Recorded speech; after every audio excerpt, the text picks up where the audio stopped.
Assalamualaikum warahmatullahi wabarakatuh. Perkenalkan, nama saya Devina Putri Permatasari, NIM 210-464, Program Studi Pendidikan Bahasa dan Sastra Indonesia, semester 2, kelas B. Sebelum ke materi, saya akan mengucapkan terima kasih kepada Allah Subhanahu wa Ta'ala yang telah melimpahkan rahmat dan karunia-Nya sehingga saya dapat menyelesaikan tugas ini insya Allah dengan benar dan baik. Tak lupa, saya juga mengucapkan terima kasih kepada dosen yang telah membimbing saya dalam mata kuliah Sejarah Sastra, yaitu Ibu Dr. Anda Eko Sri Israhayu M.Hum. Karena berkat beliau, saya menjadi tahu dan paham tentang sejarah sastra. Mungkin kebanyakan orang berpikir, untuk apa sih kita belajar tentang sejarah sastra dan apa tujuan kita untuk belajar sejarah sastra itu? Nah, oleh karena itu, di sini saya akan membahas tentang pentingnya belajar sejarah sastra, tentang periodisasi dan angkatan.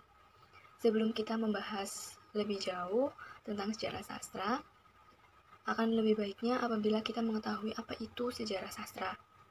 Sejarah sastra adalah ilmu sastra yang mempelajari perkembangan sastra dari masa ke masa, baik sastra daerah, sastra nasional, maupun mancanegara.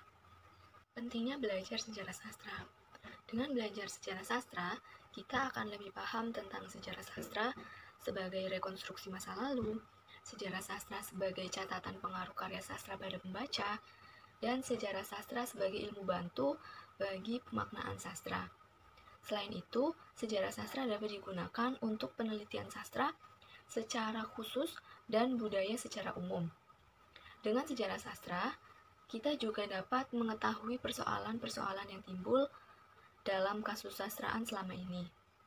Cangkupan dari sejarah sastra sangat luas, bisa berkembang kebudayaan, politik, dan lain-lain. Mempelajari sejarah sastra juga berarti menghargai karya-karya sastra dan pengarang-pengarang sastra lama yang sudah wafat. Selain itu, kita juga bisa menjadikan karya sastra sebagai motivasi untuk perkembangan dan kemajuan bangsa Indonesia.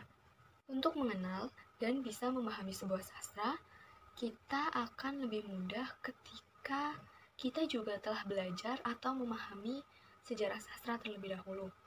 Tidak ada salahnya jika kita paham tentang sejarah sastra, karena apa yang kita pelajari sekarang ini pasti ada kaitannya dengan masa lampau yang membahas tentang sastra. Ya, setelah mempelajari sejarah sastra tadi, sekarang kita akan mempelajari tentang periodisasi. Sebelumnya, kita harus tahu terlebih dahulu pengertian dari periodisasi. Periodisasi merupakan pembabakan sejarah perkembangan kasus sastraan menurut kriteria yang ditentukan oleh sudut pandang peneliti. Membicarakan tentang sejarah sastra Indonesia, kapan ya sejarah sastra itu lahir? Dari pertanyaan itu muncullah beberapa pendapat menurut pakar. Yang pertama, menurut Umar Yunus. Membicarakan lahirnya kasus sastraan Indonesia, menurut pendapat Umar Yunus, karena bahasa Indonesia baru ada tahun 1928 dengan adanya Sumpah Pemuda, maka Umar Yunus pun berpendapat bahwa sastra Indonesia baru ada sejak 28 Oktober 1928. Sedangkan menurut Ajib Rosidi memang mengakui bahwa sastra tidak mungkin ada tanpa bahasa. Akan tetapi, sebelum sebuah bahasa diakui secara resmi, tentulah bahasa itu sudah ada sebelumnya dan sudah pula dipergunakan oleh orang-orang. Dengan begitu, Ajib Rosidi berpendapat bahwa lahirnya kasus sastraan Indonesia modern adalah tahun 1920 atau 1921, bahkan mungkin 1922. Dan masih banyak pendapat pakar lainnya tentang lahirnya sejarah sastra Indonesia. Para penulis sejarah sastra Indonesia juga membagi periode, yaitu terbagi menjadi 6 periode. Yang pertama, pada periode 1850 sampai 1933. Yang kedua, periode 1933 sampai 1942. Yang ketiga, periode 1942 sampai 1945. Yang keempat, periode 1945 sampai 1961. Yang kelima, periode 1961 sampai 1971. Dan yang terakhir, periode 1998 sampai sekarang. Berikutnya, materi terakhir yaitu tentang angkatan. Angkatan ini dimaksudkan untuk menyebut nama setiap kelompok para sastrawan pada masa periodisasi sastra yang mana sudah saya jelaskan tadi. Tentang periodisasi sastra itu dibagi menjadi beberapa periode. Yang pertama, pada periode 1850 sampai 1933. Pada periode tersebut terdapat angkatan para sastrawan yang cukup terkenal di kalangan masyarakat yang nama angkatan itu bernama Balai Pustaka.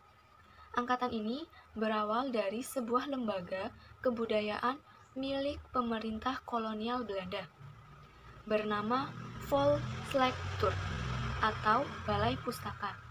Dalam masa ini memiliki tujuan ialah mengembangkan bahasa-bahasa daerah utama di Hindia Belanda, yaitu bahasa Jawa, Sunda, Melayu, dan Madura. Karya sastra yang banyak ditulis adalah roman yang beralur lurus dan gaya bahasanya mempergunakan perumpamaan atau klise dan peribahasa-peribahasa, tapi menggunakan bahasa percakapan sehari-hari. Banyak digresi, bercorak romantis, dan didaktis.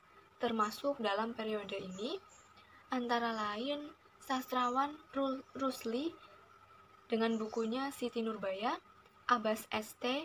Pamuntjak dengan bukunya Pertemuan, dan Nur Sultan Iskandar dengan bukunya Katak Hendak Jadi Lembu Karena Mentua Salah Pilih Hulu Balang Raja. Ya, yang kedua, pada periode 1933 sampai 1942, yang mana pada periode ini terdapat angkatan yang bernama Angkatan Pujangga Baru. Angkatan ini hadir untuk menggantikan Angkatan Balai Pustaka, dan pada masa ini majalah diterbitkan atau dipublikasikan lewat majalah Pujangga Baru, sehingga namanya juga menjadi Pujangga Baru. Karya sastra yang banyak ditulis adalah puisi yang beraliran romantik, puisi jenis baru, dan soneta. Puisi-puisi tersebut menggunakan kata-kata nan indah, bahasa perbandingan, gaya sajak diafan, dan polos. Rima merupakan sarana keputusan. Pengarang yang termasuk dalam periode ini adalah Amir Hamzah dengan judul Nyanyian Sunyi Buah Rindu, Sutan Takdir Ali Syahbana dengan judul Layar Terkembang dan Tebaran Mega.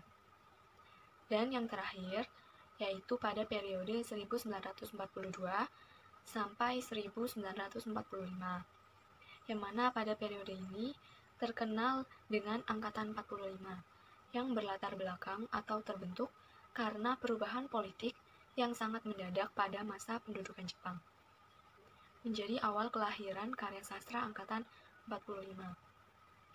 Periode ini ditandai dengan banyaknya karya propaganda dan syarat dengan politik Jepang untuk mempengaruhi rakyat Indonesia, membantu Jepang dalam Perang Asia Raya. Pemerintah melalui Balai Pustaka Keimanan Bunka Sidoso menerbitkan karya-karya baik novel, puisi, dan cerpen yang kebaikan dan keunggulan Jepang. Pengarang yang menerbitkan novel propaganda lainnya adalah Nur Sultan Iskandar berjudul Cinta Tanah Air 1944 dan cerita pendek Putri Pahlawan Indonesia. Sekian yang dapat saya sampaikan tentang pentingnya belajar sejarah sastra, periodisasi, angkatan, dan sebagainya. Semoga bermanfaat. Terima kasih. Wassalamualaikum warahmatullahi wabarakatuh.